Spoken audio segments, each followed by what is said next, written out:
بسم الله الرحمن الرحيم. الحمد لله رب العالمين والعاقبة للمتقين ولا عدوان إلا على الظالمين وأشهد أن لا إله إلا الله وحده لا شريك له الملك الحق المبين وأشهد أن محمدا عبده ورسوله سيد ولد آدم أجمعين صلى الله عليه وعلى آله وصحبه الطيبين الطاهرين على مر الأيام والليالي والشهور والسنين. أما بعد. As we continue on explaining the lines of poetry by the great Imam Al-Haafiz Al Hakamee rahimahullah, which was explained by one of the great students of Haafiz Al Hakamee, the great Imam Al-Sheikh Zayd bin Hadee Madkhalee rahimahullah.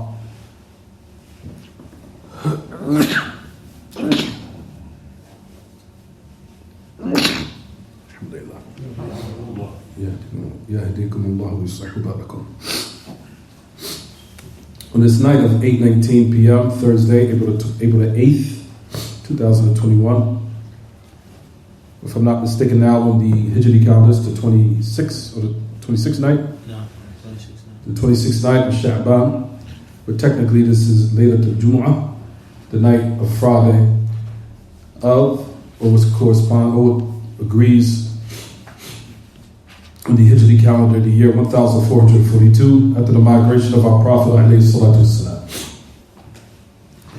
We're discussing the affairs of the great Imam Haafiz Al Hakamee rahimahullah. We talked about the affair.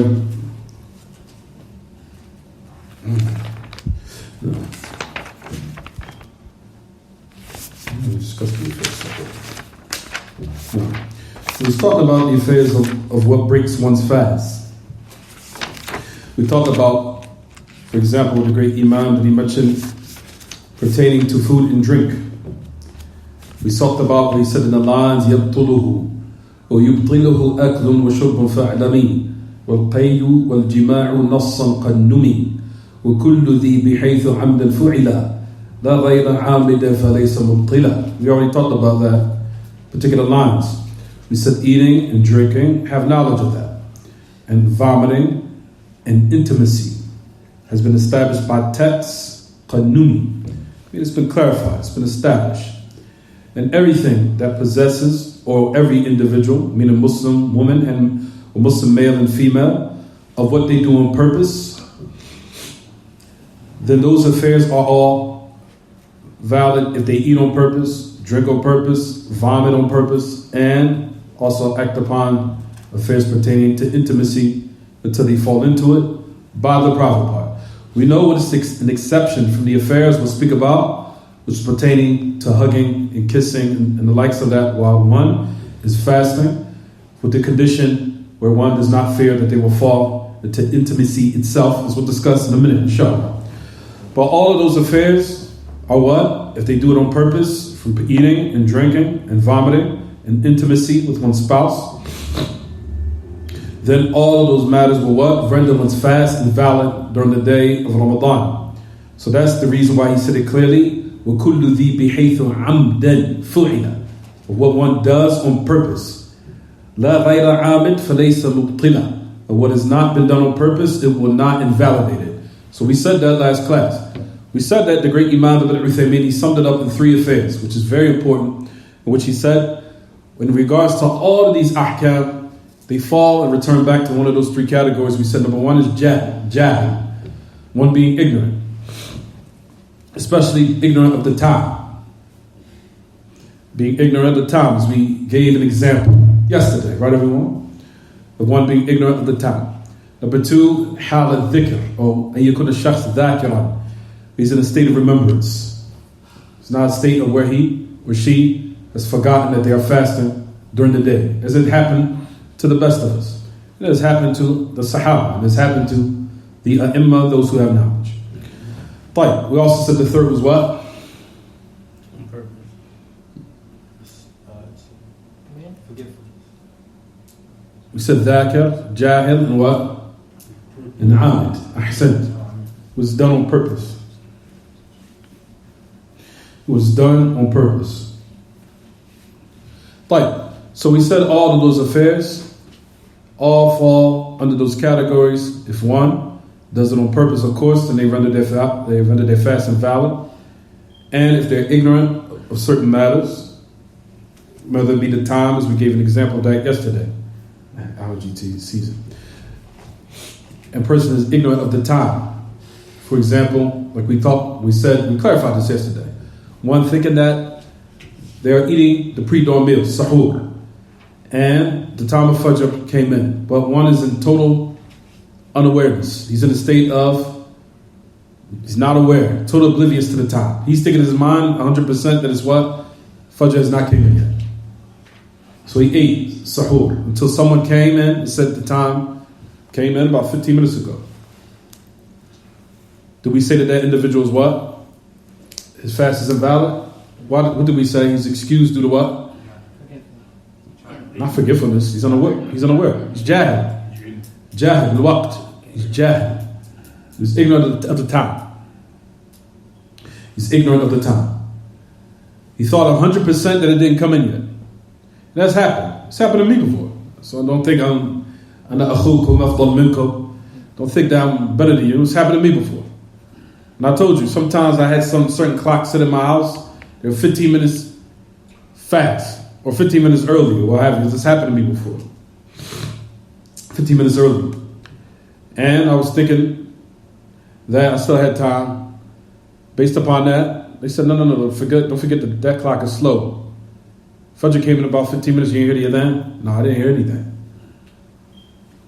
So what does the person do? You say his fast is what? Still valid. Due to the fact that I was totally oblivious to what? To the time.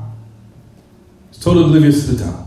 So in that particular moment, or in that particular instance, one continues to what? Fast. An excuse due to what? Due to the affair pertaining to jahl. Ignorant of what, everyone? The time. Ignorant of the time. Is it clear? Right. We also spoke about how that came. We'll talk about that in a minute. Right, that's going to come. Let's continue the poetry. Right. We already talked about the kafala. For one that falls into intimacy, where the actual private parts meet with their spouse, if they enter while they're fasting, that will render what? The fast invalid. And in addition to that is also what, everyone? Expiation of what we said. What happened to the man who was what? Who came to the Messenger of Allah, who fell in that. He said, Ya Rasulullah, it's in the Sahihain. I think everyone is aware of the particular narration.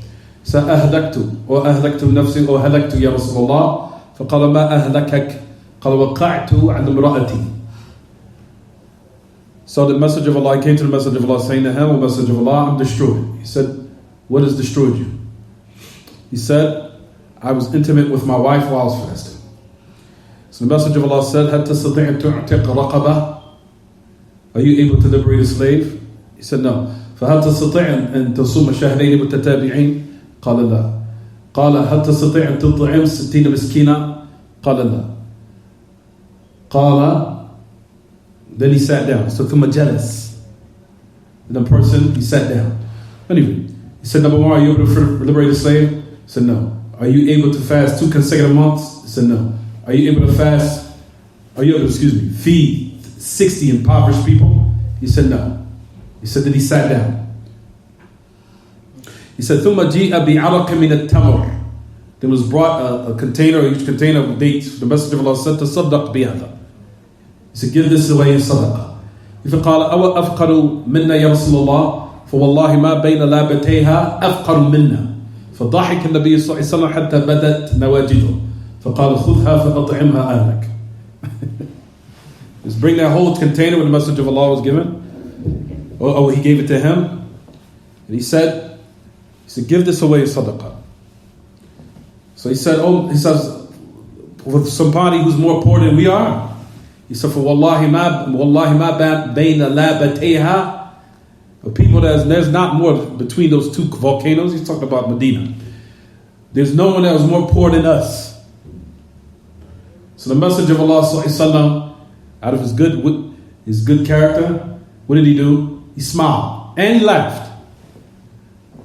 So it's not all when someone falls into a particular error that you have to be so stern with them. So you see how the Messenger of Allah put more he put some hope in him and lightened up the affair, made it light upon him. Even though his circumstances that he fell into being intimate during the month of Ramadan, and he was also in a state of severe poverty. And the Messenger of Allah smiled, laughed, and instilled in him that affair bringing some lightness to the matter, to make it light. So he laughed. So then he said, take this and feed this to your family. But that particular narration, Ahl Ilm extract, to say what everyone, that the affair, there's no severe hukm of what will break one's fast greater than what? Greater than one would do with intimacy. Due to the fact that it has 3 affairs that has to be applied. Number 1, intahaka hurmat as-sawm, that he transgressed the sacredness of one's fasting. Right? That's number 1. So that person has to make what? Tawbah. Because he fell into a major sin. He transgressed the sacredness of one's fast by an affair that what? By what, everyone? That's considered from the kaba'ir. Because he didn't break his fast by something he was what? Excused by the kitab and sunnah. That's number 1. Number 2, he still has to make up the day. And I'll talk about the affair, what Ibn Hazm mentioned, Muhalla, that's something later. And what some of the books of the great Imam Al-Albani mentioned. We'll discuss that later. But what is more appropriate and what's more of an affair that will protect one's religion is that they make up the day, to stay away from khilaf. Number 3 is that they, now upon them is what they call kafaratun mughalladah. Upon them is a what? Now there is a expiation that has to be performed. That expiation is what? Either they have to liberate a slave. Number 2, they can't do that, then they have to what? Fast 2 consecutive months. And if they cannot do that, then they will what? Feed 60 impoverished people. Fine. So, and they have to be Muslim. Because alhamdulillah, the brother just asked me a question. They all have to be Muslim. Cannot be non-Muslim. They have to be what? Muslimun. So those affairs is what's incumbent upon one if they fall into this particular matter. However, we mentioned this in last class. What about pertaining to one hugging their spouse during the day of Ramadan, or cuddling, or kissing, or fondling, or what have you, or what they call muqaddimat al-jima', which is the introduction towards what? Intimacy. Meaning what people usually do before the actual act itself. If one does that, we know that it's permissible. If, with the condition that one knows within himself that their desires are not very what? Overwhelming. Especially fi marhalat al-shabab. Especially in the stage of one's youth. We know the Messenger of Allah kissed the Aisha, used to fondle with her. It was clear text. The Messenger of Allah used to fondle with her while he was fasting. However, Aisha said in the hadith, which is muttafaqun alayh, وَلَكِنَّهُ أَمْلَكَكُمْ لِعِرْبِهِ. He said, however, the Messenger of Allah was the most what? Controlling of amongst you of his desires. وَلَكِنْ أَمْلَكَكُمْ لِعِرْبِهِ. إِرْبِهِ بِمَعْنَى رَغْبَتِهِ وَشَهْوَتِهِ. He was the most controlling of those from amongst you of his desires. But however, the hadith said he used to fondle with her. He used to cuddle with her. He used to do certain things and act. However, the Messenger of Allah, alayhi salatu wasalam, what?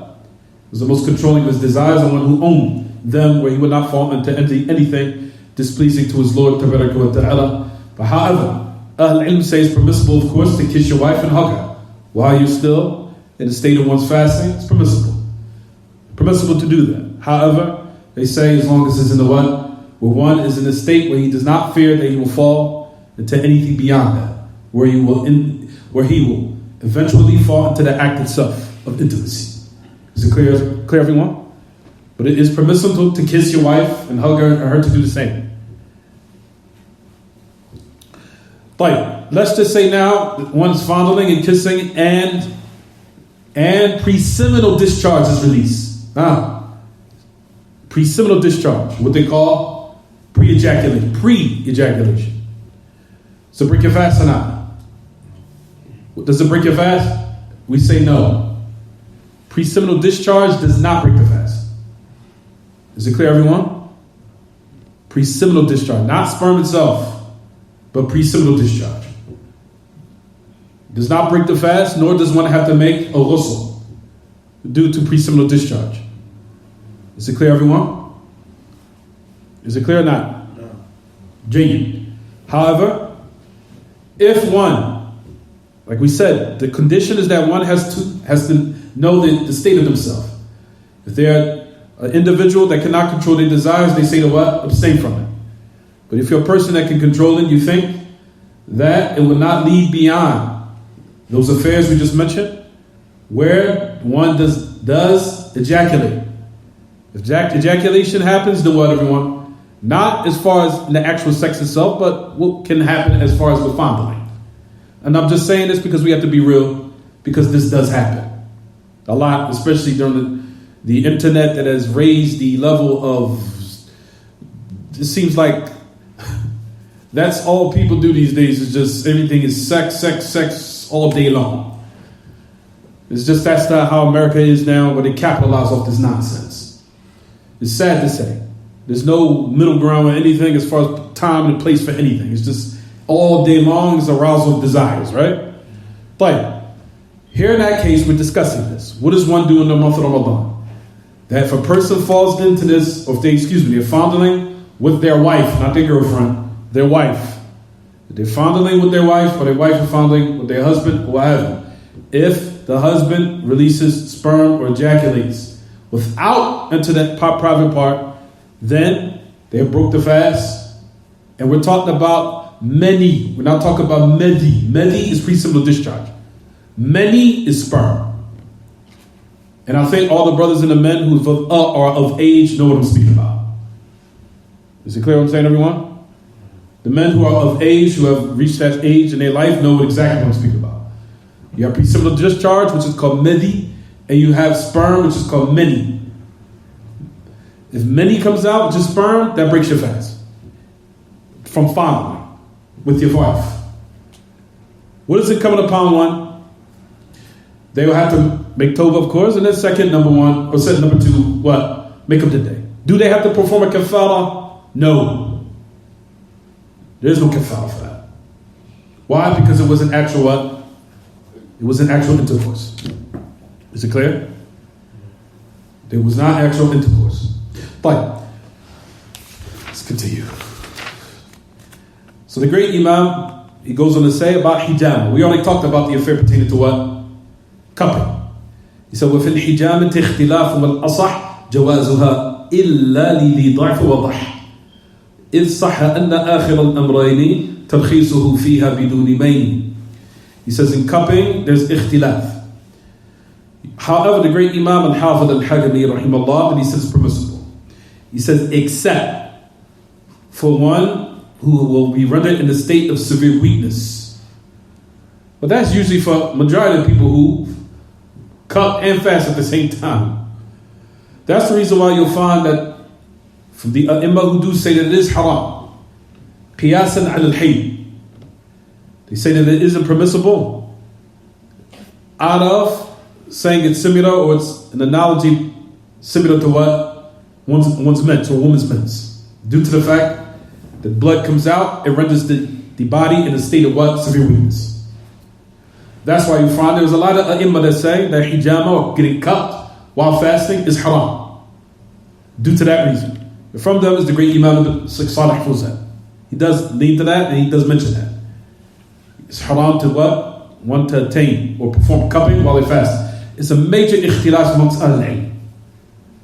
Major difference. However, what is better for one is to put it off until what? When the sun goes down and when it's completed their fasting for the day. When they completed their fasting for the day, go ahead and perform what? Cupping or get cupped. And we know cupping is a form of a remedy, or it's a form of medicine and treatment for one who has some type of physical ailment. And it is very beneficial. It's very, very beneficial, and it's a practice that's been left off. Rather, you'll find here in the States, towards the South, there are people that used to do cupping. And it's still there. They do actually do it. They extracted that from the religion of Islam. All those affairs were extracted from the Muslims. You'll find that a lot of affairs that the non-Muslims adopted over here, as far as in how other country was ran, schools, mathematics, all of them were taken from. All of these affairs were what? Taken from the Muslims. It was taken from the Muslims.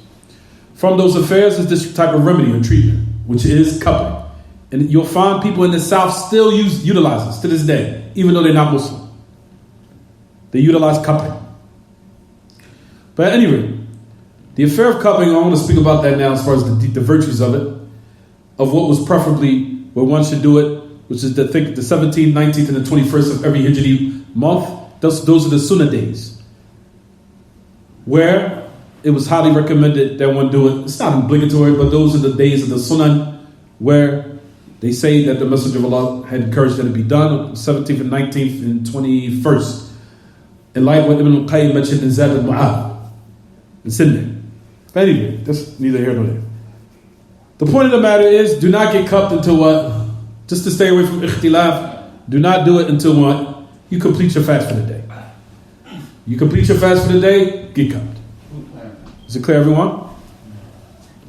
Fine.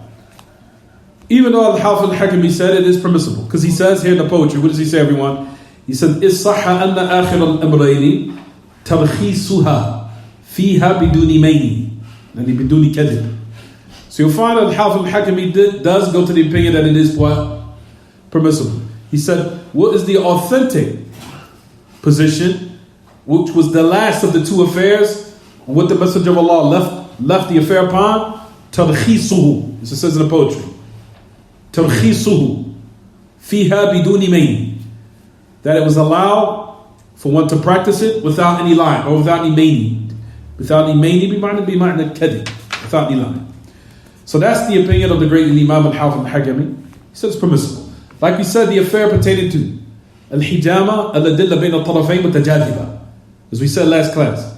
He said that the evidences and proofs between the two sides of those who discuss the matter between Ahl-Ilm, their evidences are mutajadiba. Jadibiyya in Arabic language means gravity. Jadibiyya. Or yajidib means to pull back and forth or to attract, right? However, when you say mutajadib, means that both sides are pulling each other. So that's why they say al-adilla bainahum ish mutajadiba. Meaning the evidences are strong, they're pulling each other. To let you know that what? The affair is a major one in regards to whether or not getting cupped while one is fasting during the month of Ramadan is an affair permissible or not. However, we say in summary, what everyone? Wait till the sun goes down, and then get cupped. Is it clear, everyone? Save yourself the headache. Like I said, if I was to really open up the evidences or open up this door, we'll be here till 12 o'clock. Just from speaking about this affair alone. So that's why I gave you the what? I gave you the malakhas. I gave you guys the summarized version. And that is one of the benefits of sitting Ahl-Ilm, even though I'm not from them. The Ahl-Ilm, from the ulama overseas, they give you the what? They give you what they call the khulasa. The khulasa is the summarized affair of a certain matter to save you time. To save you time. They do the research. They're the one that took on the headache, the burden of the headache for you. By reading all the evidences and proofs that will give you the headache, from all the evidences that they take in time out, and they give you what they call the khulasa. The khulasa means what, everyone? Khulasa means the summarized affair, or the summarized version of that particular matter. Is it clear, everyone? هم يبحثون يتعبون ويعطونكم بعد ذلك الخلاصة حتى تستريحوا. Is it clear, everyone? طيب. So let's keep going. طيب. What does he say in the poetry? This is what we're speaking about now, a couple of minutes ago. What does it say? وجاز تقبيل على القول الأصح إن أمن الشهوة نصا اتضح كذا يجوز الغسل للتبرد كذا تمضمض ولا يزدرد وليغتسل من جنبا قد أصبح ثم ليصم بهذا الحديث أفصح. To the end of it. He says the permissibility of one kissing upon the most correct statement of Ahl-Ilm. Why? Because it's substantiated from what the Messenger of Allah did with our mother Aisha radiallahu anha. He used to kiss and fondle with her while he was fasting. However, we said with the condition, as the great Imam, he goes on to say in the poetry, what is it, everyone? If he's secure of his desires. In amin ash-shahwa. If he's secure of his what? Desires. If you think his desires are overwhelming and you'll fall succumbing to your desires, just stay away from it. Okay, everyone? Stay away from it. You'll find that Al-Ilm have mentioned and said this, especially during the time of one's, as they say, fi marhalat ash-shabab. When you're in the state of your youthful one, very young, and we know these are the peak of where your desires are what? Flaming. Right, everyone? In those affairs,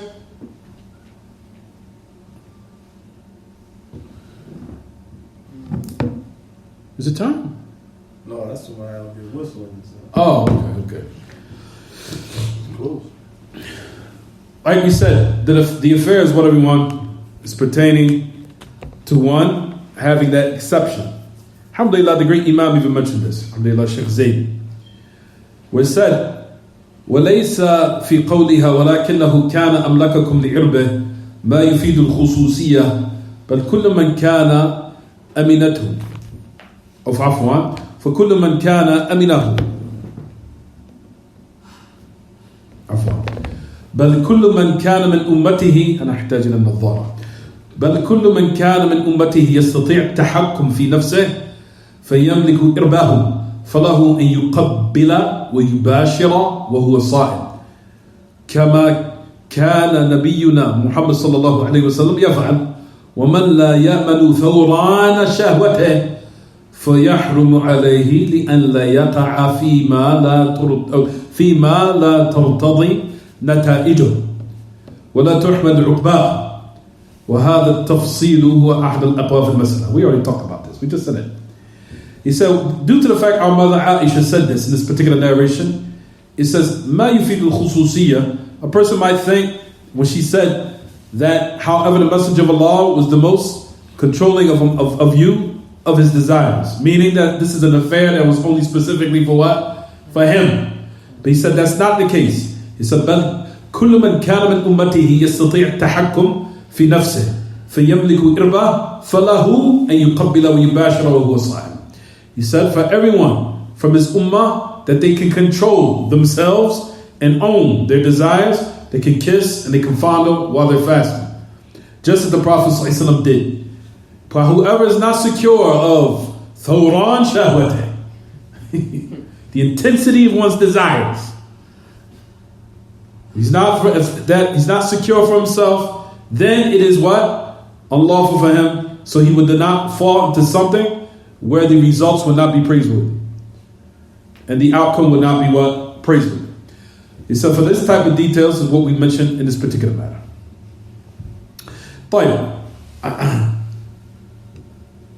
So that's what we say, just to sum it up in regards to that particular matter. The next, what the great Imam goes on to say, كذا يجوز الغسل للتبرد كذا تمضمض ولا يزدرد. He says permissible to make a what? To take a shower and to make a ghusl while one is fasting. There's nothing wrong with that. There's nothing wrong with making a ghusl while one is what? Or performing a bath or washing oneself while they're fasting. Is it impermissible or not?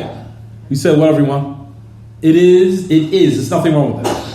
There's nothing wrong with taking a shower. There's nothing wrong with using oils or good smelling scent or whatever. There's nothing wrong with that at all. He says, كذا يجوز الغسل للتبرد. For one to cool oneself off, to pour one or water on themselves, to cool themselves off. كذا تمضمض ولا يزدرد. He says, however, also to what? Mouthwash. To purify one's breath. However, when we say tamadmad, we mean as far as in wudu. That's the asl. We say we're performing wudu. While one is fasting, what does he do? Is it permissible to wash your mouth out while you make a wudu? We say yes. However, do not go to the what? The extreme in it. Be very light when you do it. To be very light. وَلَا يَزْدَرِد. يَزْدَرِد بِمَعْنَى لَا يُبَالِغ. He doesn't go to the extreme where he would do a usual wudu, where he cleanses their mouth, where it might, perhaps that he'll swallow some of the water while he's making wudu. He says, in this exception here, during the month of Ramadan, he would just do like a little what? Light cleanse. Is it clear what I'm saying, everyone? That's due to the hadith where the Messenger of Allah said to the Sahabi, what did he say to him? He said, "Baligh fil istinshaq, illa an takuna sa'ima." He said, go to the extremes as far as the istinshaq, and the wudu, sniffing out in the water, and washing your mouth out. When the Messenger of Allah said to that Sahabi, what did he say to him? Except when you're fasting. Except in the state of fasting. When you're in that state, then what? Watch it. Do it a little bit more what? Lightly. Is it clear, everyone? Okay. Allah Akbar, Allah Akbar.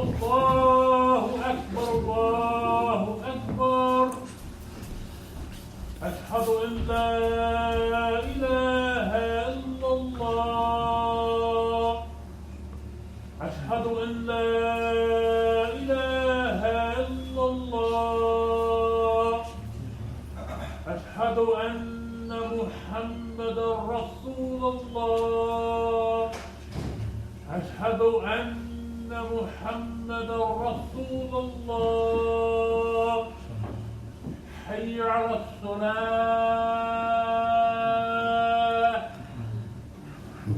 حي على الصلاة حول ولا قوة إلا بالله. حي على الفلاح حي على الفلاح الله أكبر الله أكبر الله أكبر الله أكبر. لا إله إلا الله. اللهم رب هذه الدعوة التامة والصلاة القائمة آتي محمدا الوسيلة والفضيلة وبعث مقام محمود الذي أنت. أبيات الحافظ الحكمي عندكم وماذا؟ ما عندكم نسخة منها؟ لا. أنا حسبت أن لديكم نسخة من الأبيات الشعرية للحافظ الحكمي. ما أحضرها أحد؟ ما جاء بها أحد؟ أنا حسبت أنه بعض الإخوان عندهم هذه النسخة. لا بأس، نمشي حالكم. طيب. I thought you guys would have PDF. لا بأس. طيب. He goes on to say كذا يجوز الغسل للتبرد كذا تمضمض ولا يزدري. To the end of it. So it's permissible for one to make a ghusl to cool oneself off. To cool oneself. And to madmad, that they also rinse their mouth, which is called tamadmad, which is rinsing one's mouth in wudu, as long as one does not what? Doesn't swallow, or he goes into the extremes. Now, when I say extremes, of the usual way he would do it when he's not fasting. Now, and that was an inappropriate word to say extreme. But as far as what they would normally do outside the month of Ramadan. However, when one is in that month, that they do it what? Lightly. They still have to perform tamadmud. That's part of validating one's wudu. They have to. However, they do not go to the extreme in that particular affair. Like, is it permissible to use, let's just say, nose drops? Nose drops. Oh, you mean like that? Mm-hmm. The nose is a manfidh for the throat and to the stomach. So one should avoid it. You find it's a passageway to the stomach. If the jurm of which you find Ahl Ilm say, if it's thick, such as drops and it's liquid, they sniff it, and if it goes to the nose, beyond the throat, to the stomach, it'll break the fast. Is it clear, everyone? However, a person would say, what about eye drops? Eye drops, you say eyes, we say it's not a manfidh. It's not a manfidh to the stomach. It's not an opening or passageway to the stomach. As far as in using eye drops or eye cream or what have you. It's not a passageway to the stomach. However, the nose and the mouth, what? Is. What's the dalil for that? The dalil is what I just mentioned a couple of minutes ago. Notice the great Sahabi, the Messenger of Allah said, Baligh fil istinshaq. He said, Illa an takuna sa'iman. He said, go to the extremes, or he says, cleanse yourself in the normal way where you would what? Sniff that water. So notice the Messenger of Allah said, istinshaq. Linguistically, what do we know the meaning of istinshaq is, everyone? Going like this through the nose. Sniff it through the nose. That's istinshaq. To stenship. It means to sniff. So the Messenger of Allah said, as pertaining to the normal circumstances, outside the month of Ramadan, you would normally make wudu, to what? Sniff that water in your nose. However, the Messenger of Allah in the month of Ramadan switched it. He said what? Except if you're what? Fasting. Which is a clear dalil to let one know that the nose is a what? Is a passageway to what? To the stomach. Based upon what the Messenger of Allah mentioned in the hadith. Or else he would not have made it what? He would not have made an exception in wudu. But however, this particular narration indicates clearly what everyone, that the nose is a passageway to the what? To the stomach. So if one was to now sniff even water, or the likes of that, or medicine, where the jurm, or the actual substance, so the medicine is very thick, and the liquid is thick, sniff it up, it goes to beyond to the throat, down to the stomach, breaks your fast. However, in case of eyes, there's no dalil to show what? That the eyes is a passageway to the stomach. There is no dalil for it. And the ears. Even though some al-ilm say otherwise, but however, if you look to the evidences and proofs of what al-ilm mentioned, especially Shaykh Uthaymeen, in regards to these particular matters, especially these, Shaykh Uthaymeen stood out in them. And he said there's no dalil for that. So the also remains upon is permissible until you come with the evidence to void it out. He said the narrations about the nose and the mouth and their passageway to the stomach is clear. However, in regards to the eyes, there's no evidence for it. There isn't any. So one wanted to use eye drops or what have you during the month of Ramadan because their eyes are being irritated or what have you. Do we say it's permissible? We say yes.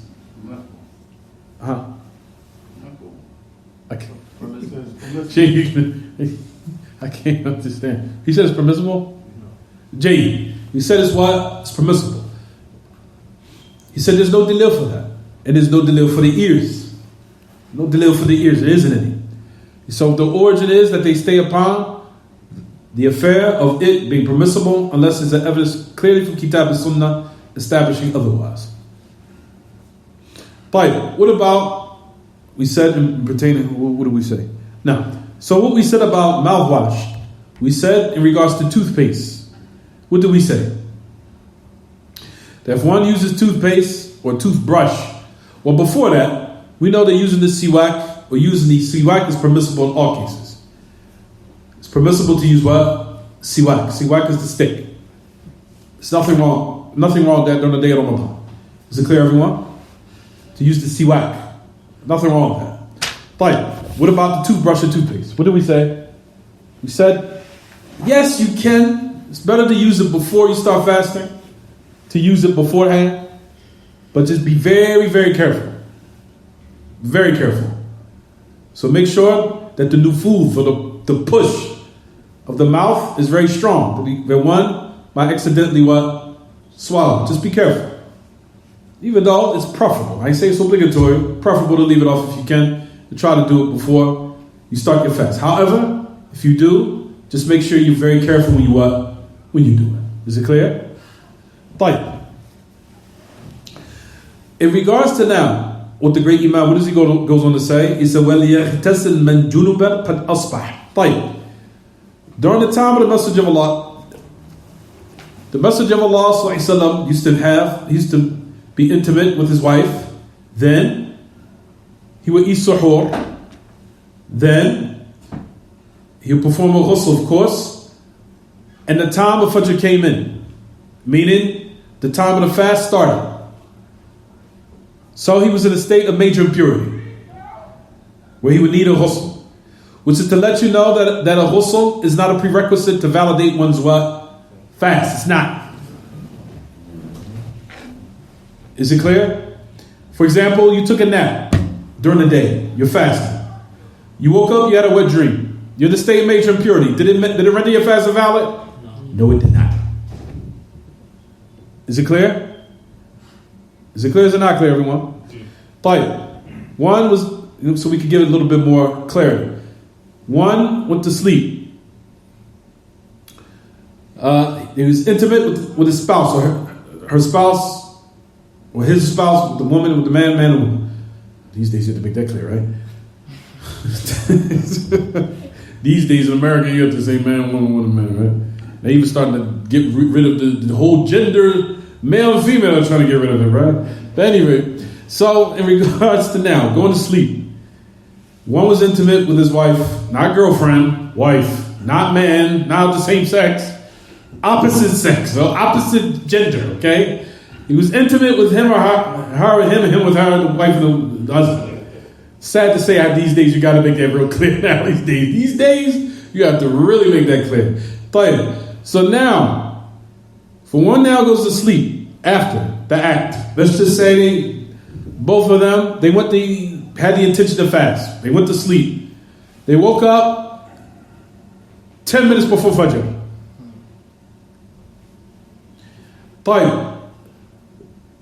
What takes precedence? Ghusl or eat suhoor? Ahsant. Suhoor take precedence. The time Fajr comes in. They're still in a state of major impurity. Does that now invalidate their fast or not? No. It does not. Is it clear or is it not clear? So they come upon the morning after Fajr, they're still in a state of major impurity. Fajr's in. 10 minutes in. They're still in a state of major impurity. However, we said, all they have to do is what? Make a ghusl, perform Fajr, of course, and their fast is still what? Still valid. Due to the fact that happened to the best of us, who's the Messenger of Allah, alayhi salatu wasalam. He said he came upon the morning, as the Haafiz Al Hakamee mentioned the poetry. What did he say? Let him make a ghusl from major impurity if he comes upon the morning. Then let him fast due to the hadith that has made it clear. Meaning the hadith of Aisha. Where what happened to the Messenger of Allah, the exact example we just gave now.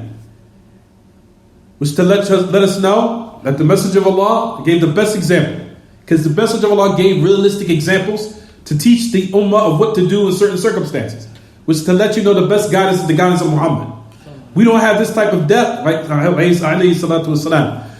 Due to the fact that we have this depth of what to do in certain circumstances.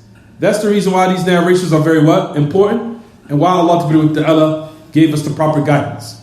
So in these type of circumstances, to let us know the Messenger of Allah is human, and everybody that's human, this does happen to, especially during the days of Ramadan. Is it clear what I'm saying, everyone? G. So let's go on to the next part. What does he say? That's it, as far as that. I'm giving a little light explanation this year. I'm not giving too much detail. We give the little light explanation and the strongest opinion. These affairs, we keep it moving. It's a good review. And plus, I think keeping it summarized allows the people to memorize a lot better. You give too many details, you'll be like, oh, Razzaaq, I forgot. But once you give them something straight to the point, they'll usually what? Remember. Is it clear, everyone? Fine. Let's read the next one. 10 more minutes. أنا ما أدري هل أنت مستعجل لابد أن يكون عندك موعد الساعة 10 صح؟ 10 موعدك مع أهلك. ما أريد أن أعلن هذا الشيء. ولكن أنت مشغول الساعة 10 هذه الليلة ما عندك شيء. متأكد أنت؟ متأكد 100%؟ متأكد بعض التأكد نصف التأكد أو كل التأكد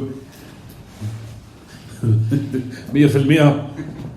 خلاص. طيب, let's do the next chapter, next lines. باب من رخص الشارع له في الإفطار. The chapter which comes where the Kitab al-Sunnah legislates or permits for one to break their fast. That's what we will speak about now. طيب, the great Imam Al Hakamee goes on to say, ورخصة الشارع في الإفطار في السفر قبلها بلا إنكار والخلف في الأفضل والنص يدل أن الذي يقرب لليسر فضل إن تساويا بتيسير فلا تفضيل بل أيهما شاء فعلا أو فعلا. طيب, رخصة الشارع, what the Kitab and Sunnah has permitted to break one's fast during the day of Ramadan. Number one is what? Traveling. One's traveling. However, the asl is not to play tricks with Allah's religion. What do we mean by that? Meaning that one's intention before the month of Ramadan is to purposely travel so they can what? Avoid fasting. That's what's condemned. You understand? Oh, Ramadan's coming fast. Oh, Ramadan, ooh, let me get my tickets. You understand? And purposely to avoid what? Fasting. If that's one's intention, that's what? Condemned. We're talking about someone during the month of Ramadan. They really didn't, that wasn't their intention initially, of course. During the month comes, I might have had a vacation in regards to seeing my family or relatives in another city or state. That was something that just the time coincided with the month of Ramadan. That's something different. Or traveling to perform Umrah during the month of Ramadan, which is the reward of Hajj. This has been the form that comes in authentic text. Those affairs is permissible to travel. Is it clear, everyone?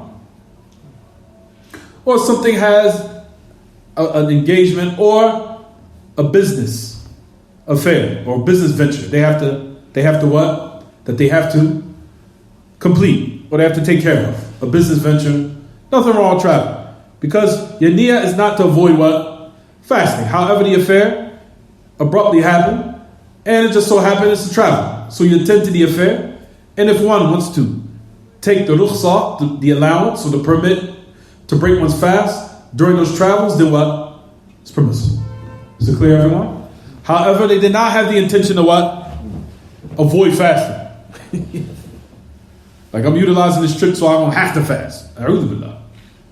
No. Like we said, those affairs that we mentioned, gave examples of for Umrah or to visit relatives, or they have some type of engagement they have organized prior, or a business venture that they have attended to, and the likes of that. There's nothing wrong with taking the permit of not fasting during the day of Ramadan due to the fact that they're what? Traveling. Is it permissible? We say what? Yes. Yes. But person might say, what about the ahadith? With the message of Allah sallallahu alaihi wasallam, some of those people that might say it's obligatory to break the fast and to travel based upon the Zahiriyya, what Ibn Hazm mentions. Talk about that later. Anyway, we know the affair is permissible. The message of Allah, alhamdulillah, our Prophet ﷺ, qata' an-niza', that he cut the argument in a different opinion when he said to the Sahabi clearly. He said, rukhsatu min Allah, فَإِنْ أَخَدْتَ بِهَا فَحَسَنْ. He said, O Messenger of Allah, which is better? Leave off fasting or fast during the month of Ramadan? He said, it's a permit from Allah. If you accept it, it's good. If you take it, it's what? فَإِنْ أَخَدْتَ بِهَا فَحَسَنْ. If you accept it, it's good.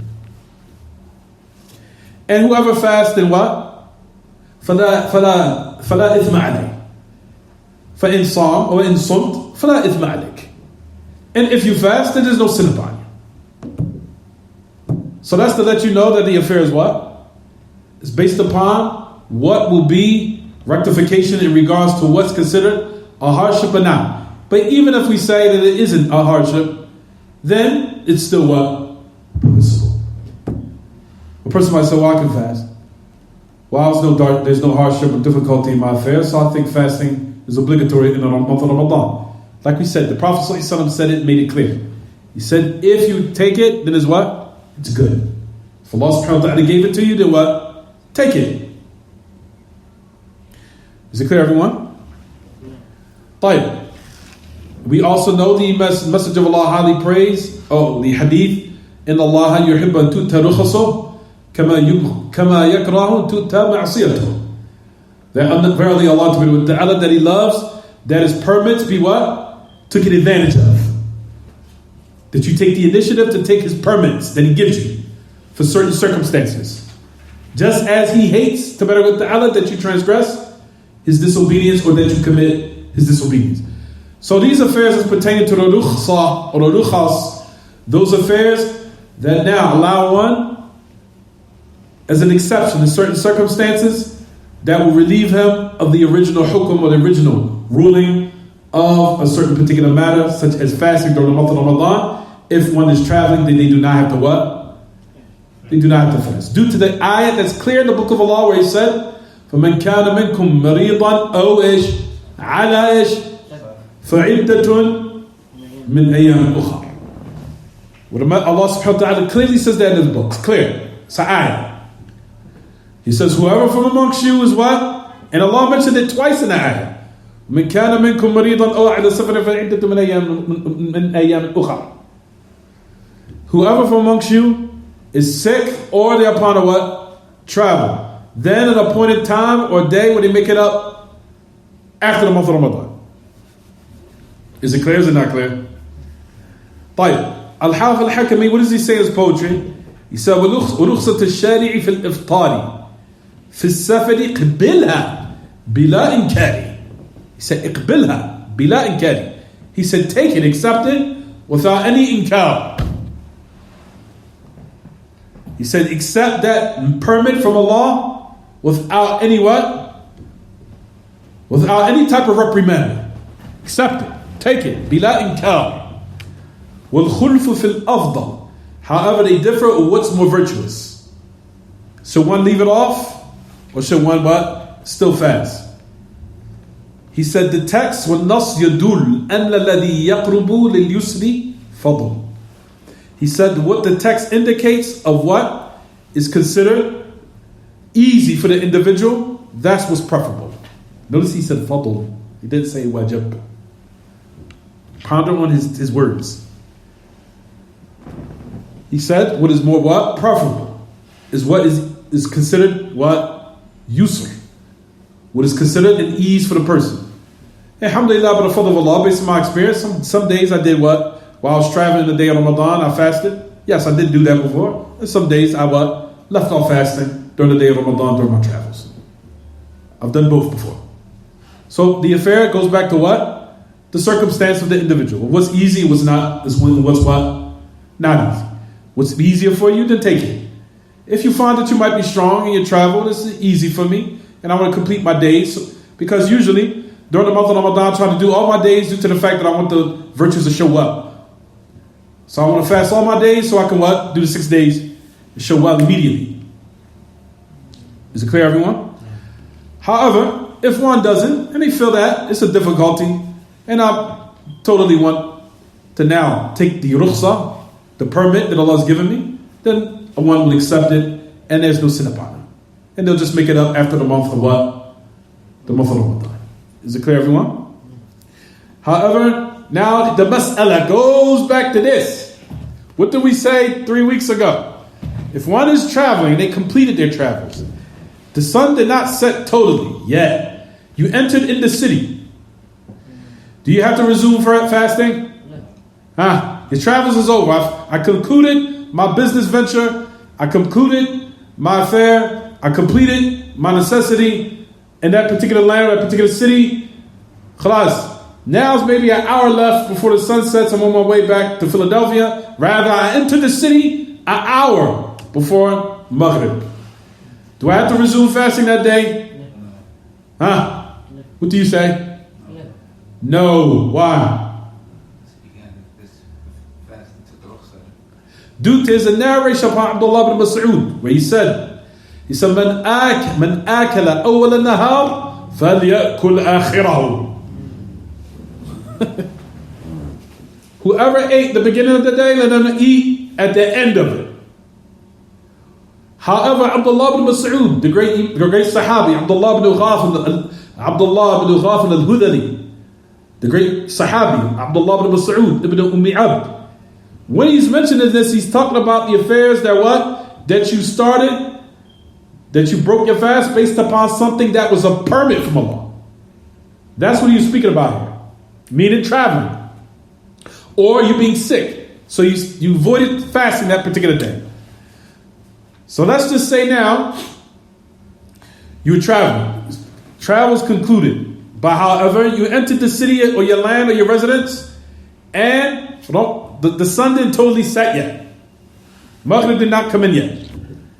Still daytime. So do I have to complete the day? Do I have to now resume fasting? We say no. Type. Same thing goes to the individual who is sick. Let's just say he stopped fasting for a period of days. Then in the middle of the day, I feel a whole lot better. I feel strong now. I feel like the sickness has subsided. I feel better. What do we say? The author of Abdullah bin Mas'ud applies here.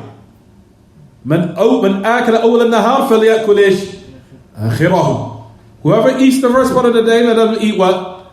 He's talked about the affairs of what you broke your fast based upon what was permissible for you to break your fast upon. Based upon that excuse that you either traveling or either what? Sick.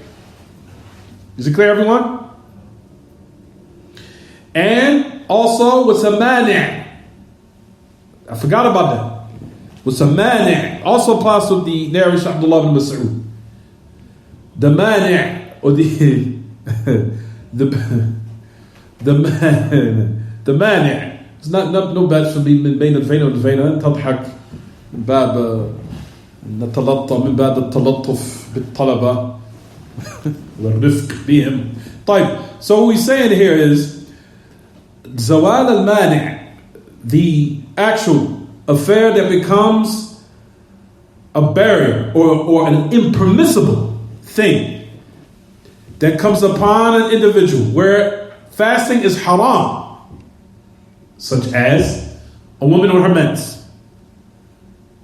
That's a mani' that prohibited her from fasting. Rather, it's obligatory to do the total opposite, which is what? To not fast. It's obligatory upon a woman not to fast while she's on her mens. Is it clear? And while she's on her what? Postnatal bleeding. Postnatal bleeding also. After the pregnancy. Obligatory. That's called the mani'. Let's just say a woman becomes purified during the day. An hour before Maghrib, her mens stop. She has to fast. We say what? No. Woman said, khalas, it's 5 o'clock. My mens went off. Let me fast. We say what? We say the narration of Abdullah bin Mas'ud. Whoever ate the first part of the day, then what? Let them eat the last part of the day. You ate the first part, let you eat what? The last part. However, take in consideration of who's around you. So then I have the kitchen smelling good, you're eating good food, and everyone in the house is fasting. Even though preparation for iftar is something different. Everybody, inshallah, I hope they have wives that cook good meals for them in the house. But even though those days are going away too. At any rate, those days are going away now. Everything that rectifies family structure is being destroyed now. Piece by piece. Families eat together, that's gone. Women know how to cook these days, that's gone.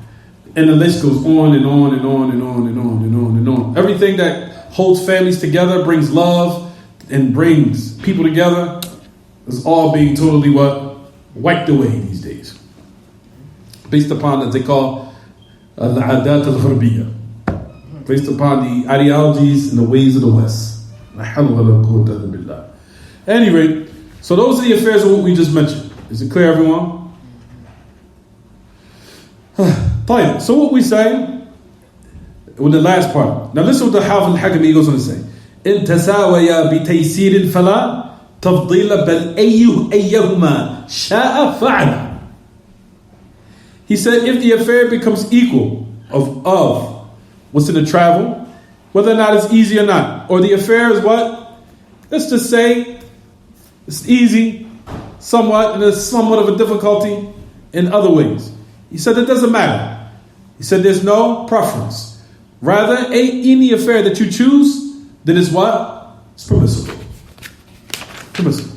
So one breaks their fast during the month of Ramadan if they're traveling, or what? Now that brings us to the next affair. Then the next affair is what? وَهَكَذَا الْمَرِيدُ قَدْ رُخِّصَ لَهُ وَمِثْلُهُ مَنْ لَمْ يُطِقْ تَحَمُّلَهُ لِضَعْفِهِ كَحَامِلِ وَمُرْضِعِ وَهَكَذَا الْكَبِيرُ فَاحْفَظْهُ وَعِي وحائض ونفساء قد قدما في الباب أنه عليهما حرما. The next one is the one who's sick during the month of Ramadan. During the month of Ramadan, we know sicknesses that everyone knows. I'm sure that everyone is aware of that. It breaks down into two categories. The first category is what? من لا يرجى برؤه ومن يرجى برؤه ومن لا يرجى برؤه.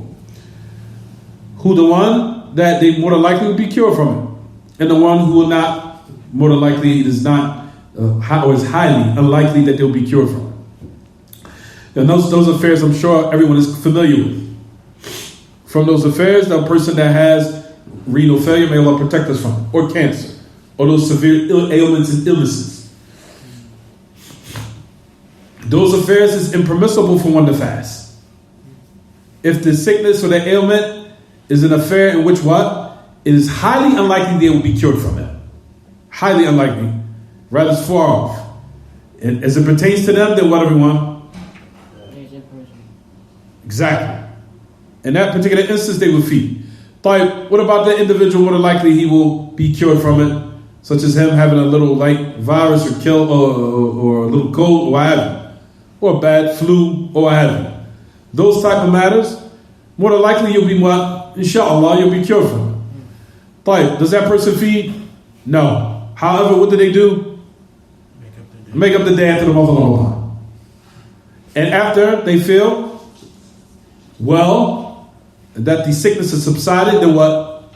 They resume fasting. Is it clear, everyone? Like I said, these questions have reached me. Some people, they have renal failure. I'm like, how you want to fast and you have renal failure? Meaning your kidneys are failed. Can't fast. Khalas, can't fast. May Allah protect us and you from that. Or a severe case of diabetes or what have you. Those matters is not permissible for one to what? Not permissible. It's not permissible for you to fast. Rather than surrendering you in a state of what? Destruction by your own hands. Which Allah subhanahu wa ta'ala has made unlawful in His book, where He said, وَلَا تُلْقُوا بِأَيْدِيكُمْ إِلَى التَّهْلُكَةِ وَأَحْسِنُوا إِنَّ اللَّهَ يُحِبُّ الْمُحْسِنِينَ. Allah subhanahu wa ta'ala says in His book, هذا توهمت? No. That's fine. Alhamdulillah. But the ayah Allah subhanahu wa ta'ala says, do not cast by your own hands yourselves into destruction. And have ihsan, verily Allah loves the muhsineen. So that's to clearly show what, everyone? Impermissible to cast yourself in a state of what? Destruction by your own hands. After Allah subhanahu wa ta'ala has made it clear in His book that you are from those who are what? Sick. In which, more than likely or highly unlikely, you would not be what? So here in that particular instance, one does not fast, then they will feed an impoverished person. Person keeps saying, people keep reaching me, how old is impoverished? Nobody can find it. Brothers, fear Allah to the best of your ability. Like I said, whoever's on public assistance is impoverished. Shitta abait, as they say in Arabic. Whether you accept it or not. Because if you was not impoverished, you wouldn't be taking public assistance. Same thing. Unemployment or what have you. If one is taking that, your how is that you are impoverished. Even though certain people, they are shy to say, I'm not impoverished. If you are receiving public assistance, you are from those who are impoverished. Whether you accept it or not. Because if you were not impoverished, why are you taking what? Class, if you're not impoverished, don't take it. Go to the people and say, I'm not impoverished. I don't need it. Keep it. Will you do that? I think the majority of people on the internet will say, well, why are you doing that? So that means you're impoverished. The Section 8s, the public assistance, all of that. That's all public assistance. Public assistance. Those affairs, if you are in the system, if they take it away, then what? What will your state be? Some people are homeless. And some people are considered what? Impoverished. Due to the fact, make it easy upon your brothers and sisters. Do not make it difficult. Where now people have to prepare meals and send them to another city or state. Nobody wants to go through that. Fear Allah to the best of your ability People, realize your status and accept it. And make it easy upon your brothers and sisters who sick that they have to feed. To the point where we say, well, I'm not impoverished. I don't have to do that. I don't have to do this. If you own public assistance, yes. For those affairs, what we say, those who people are impoverished, those people who are from the needy, doesn't necessitate they don't have nothing at all, like someone who's faqir. That's not a prerequisite. Person is miskeen and he do have something, because that's the definition of the word miskeen. Miskeen means you have something, you have a place to live. It's not sufficient, but you got something. Exactly. Miskeen means you have something. You have a house, you have a roof over your head. But you don't have everything that is adequate. Here in that particular instance, and what everyone, then if one prepares the meal and those who are sick, then let them feed those individuals. And make it easy upon your brothers and sisters, because you're going to make it extremely difficult upon the brothers. Everybody claiming they're rich, because everybody's claiming I'm not impoverished. Don't put me under that category. So what are our brothers and sisters going to do now? What are they going to do? I'm asking. Anybody got a solution? They're going to send the food to another state? Hey, I cooked some meals. Here, send it to another state. Put it in dry ice. Nobody's doing that. That's takalluf. That's making it hard upon everyone. So based upon that, make it easy upon them and accept what Allah Ta'ala has given you of sustenance. And be grateful for it. Because there might be a day where it might be might be scarce. People think one day that, we have all these affairs of food and drink and all these other affairs that we enjoy, we take for granted. And Allah might snatch it one day. Just like the affair of us praying in the masjid last year was removed from us. Those affairs that we took for granted, we had taken for granted, and we didn't realize what we have until Allah took it away from us. And then everyone is like, man, there's no salat, there's no Jumu'ah, there's no Taraweeh. What are we going to do? Exactly. So who knows how Allah Ta'ala can test us. We'll stop here, inshallah. We'll stop here. Tafadal. We might finish this during the month. Take a day out to finish this poetry. Just concerning that, as your problem, most people don't even know some of the virtues that comes with being somebody that haven't been given much, and how majority of people in general, that's who majority I have seen always haven't been that they were not I remember one of the mashayikh, he said about us here in America. Matter of fact, I was talking to Abu Suhaila or Quinn about this. Me and him was talking about it. He said how one of the who did he say from the ulama came here? He said, I never seen so many arrogant, impoverished people.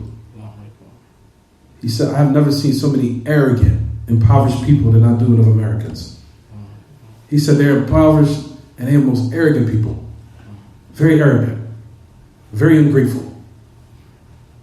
So that's the Americans here. He said he came here, he said, man, due to the hadith, the Prophet ﷺ said, for those who will not enter paradise, Allah will look to them. He said, عائل مستكبر وملك كذاب ومشيخ زاني. It's the hadith. Or رجل باع بضاعته لا يبيع إلا بيمينه ولا يشتري إلا بيمينه. That hadith. The Prophet ﷺ he said three, another narration gives another narration, I'll say it in a minute. He said three of people who Allah will not look to, will not speak to them on the day of resurrection. To the narration, he said from them is one who's arrogant and they're poor. A'ilun, meaning he's miskeen. A'il mustakbir. The one who's poor and he's arrogant. Poor and arrogant. Why? Due to the fact that they say that usually what makes a person arrogant is having a lot of worldly things. A lot of wealth, a lot of dunya, a lot of cars, women, to them. That's usually what makes a person big-headed, arrogant. He said, due to the fact that you're poor, those things are removed, so why are you arrogant? There's no reason for you being arrogant. There's no da'i. There's no da'i for you being arrogant. So it shows there's an underlying, there's a deeper issue of something evil, something wicked, that's now perpetuated for you to be like this. You understand what I'm saying? Fine. Then the Messenger of Allah said, and a king or ruler who's a liar. Why did the Messenger of Allah say that? Because when you're a king, you don't have to lie. I'm the ruler of the land. I'm not a lie to anybody. What I got to lie for? I'm going to tell you what it is and that's it. Because you rule the land. I'm in charge, right? Fine. So that's the reason why the da'i, the call for him to lie is not needed here. Why? Because he's what? He's the ruler of the land. I don't need to lie. You understand? Then the Messenger of Allah said, the elderly man who fornicates. Why? He said, Ushaymikh. And the Messenger of Allah said, Ushaymikh. To put shame to him, to condemn him. The older, elderly man that fornicates. Why? Because usually what causes a person to fall from the fornication is what? Your desires, which are flaming intense when you're younger. But here in the state of elderly age, it's like, come on now. Really? In this age in your life? Like you know all the what? You know all the detrimental affairs and which is consequential as a result of you fornicating. In this point in your life, you should know better. Right? But then the Messenger of Allah talked about how swearing by Allah in order to sell merchandise. That's another affair. We'll talk about that. But the point of the matter is, here in this particular country, you'll find that people are impoverished, that they're very what? Very arrogant. Especially here in America. And I remember Sheikh Muhammad Ghalib, when I was reading the explanation of Sahih Muslim, he even mentioned in this explanation, he said, look to all the different blessings that Allah subhanahu wa ta'ala has blessed us with. He said, look to the Sahaba, how they used to what? Be in certain states where they were very hungry. He said, now to the point where we indulge in so many blessings and ni'am, to the point we have to get surgery. We have to get surgery to remove weight. And we have to get surgery to rectify how much we eat. He says the total opposite these days. He said, حتى الآن هم يأخذون عملية نقص المعدة. عملية نقص المعدة. I think they call it, what do you call it when the stomach is cut? Or something to that effect? I don't know. They call it عملية نقص المعدة. When the stomach, they cut it or what have you, something to that effect. But anyway, he said, but those matters of those surgeries, he said, this shows that just the point he was trying to make is that we live in days and times that it's ni'am everywhere, it's food everywhere. To the point, the opposite is the effect we have to do now. We have to now get people to stop eating. Right? But during that time, there's people who are what? They were starving. Very hungry. It's so bad to the point now, even Ramadan, it's hard to find people that want to take the food. It's crazy because, and I'm just being realistic, everyone, my wife cooked 2 weeks ago. No one came and got the food that people purchased. That they actually sent for the money, she prepared for it, nobody said they wanted the food. No, we want to go out, fast food, what have you, indulge in other things. That's to let you know how the state of affairs are. People don't even want, food, I don't want that, I'll give that to somebody else. They can have it. You understand? Just to let you know how we need to be grateful for what Allah subhanahu wa ta'ala has given us, so Allah will test us, which remove. And I would hate to see in America where things become scarce as far as food, where there'll be just little small rations. I think people will probably lose their minds. May Allah subhanahu wa ta'ala protect us. Fadl. You mentioned that when someone is sniffing the water or cleaning their mouth, they should go overboard. So like instead of doing it the usual 3 times, you should do it like once? No. Just do it lightly. Once, twice, 3 times. Nothing wrong with that. Just do it lightly. You also said that because the narration never clarified how many times. Like and I think it's Samurah ibn Jundub ibn Samurah. I think that's the hadith. No, that's the hadith about the khayt, about the line. But anyway, the Prophet in that narration never specified lessening how many times you do. He never said that. So you can do it 3. Just do it light. That's it. Also, regarding the nasal spray, how about incense? Incense. Sheikh Baz and even Sheikh Uthaymeen mentioned and said that incense, just avoid it. Just avoid the incense during the month of Ramadan. Avoid it so you won't take a risk on the breaking of the fast due to the fact that Bukhur, he said له جرم كبير قد يؤثر على الصوم. He said, does it have a big substance, a major substance that it might affect one's fast? As far as in Bukhur. Did he explain? Because he said also, for example, smoke breaks fast. Smoking. Oh, okay. You smoke, you break your fast. You smoke weed, you break your fast. And if you swallow weed, you definitely break your fast. So smoking weed breaks fast. As a matter of fact, I think that needs to be clarified on mine. Smoking weed will break your fast. That's crazy that I have to say that now these days. Smoking weed will break your fast. Yes. Smoking cigarettes will break your fast. Yes. Incense also. Stay away from it during the month of Ramadan. Stay away from lighting incense while you're in the month. Now let's just say you walked in the masjid, somebody lit it. Or you might have walked down the street and you're in a cab or you were in an Uber, to be more realistic, right? Or a Lyft, and someone's smoking cigarettes. We say here that it doesn't affect your fast. Why? One of the three things we mentioned. Amid, bima'na qasd. The intention. You didn't intentionally what? Break your fast. However, there was an outside affair that came by you being affected by it unintentionally. Here, it does not affect your fast. Why? Because you weren't what? That wasn't the intention. So you're walking down the street, you smell smoke. Or you walked into a specific place, you smell incense. That, it does not break your fast. Why? Because you're not at fault here. You walk by a factory, walking down the street, there's a factory, there's smoke coming out of it. You smell it, it entered you. Did it break your fast? We say what? No. Why? Had nothing to do with you. You wasn't seeking it. You didn't do it. The affair is only when you what? Do it. When you intentionally do it. Is it clear?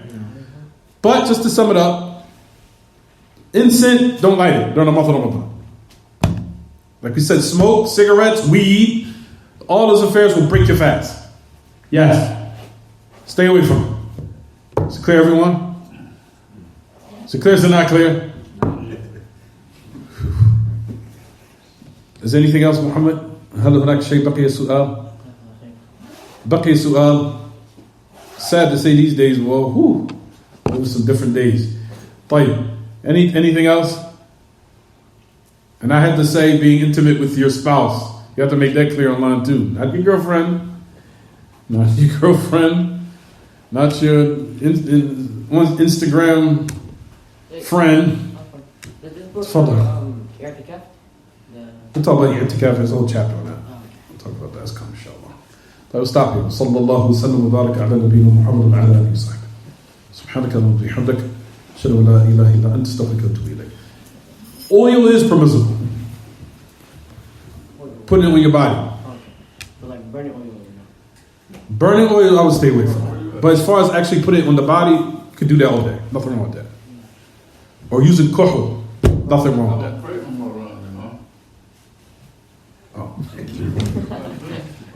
Those affairs are permissible. Is it clear, everyone? Put in oil, scent, spray. Of course, for men. We're not house, and if it's a woman that has a scent that she wants to spray, she needs to make sure that what she does it in the house. Is it clear, everyone? Fine. We stop here, inshallah. For the man, of course, the man can wear scent out the house. Woman, if she does put scent on her body, that she makes sure that the scent is for her, for her husband in the house and home. Is clear, everyone? صلى الله وسلم وبارك على نبينا محمد وعلى آله وصحبه.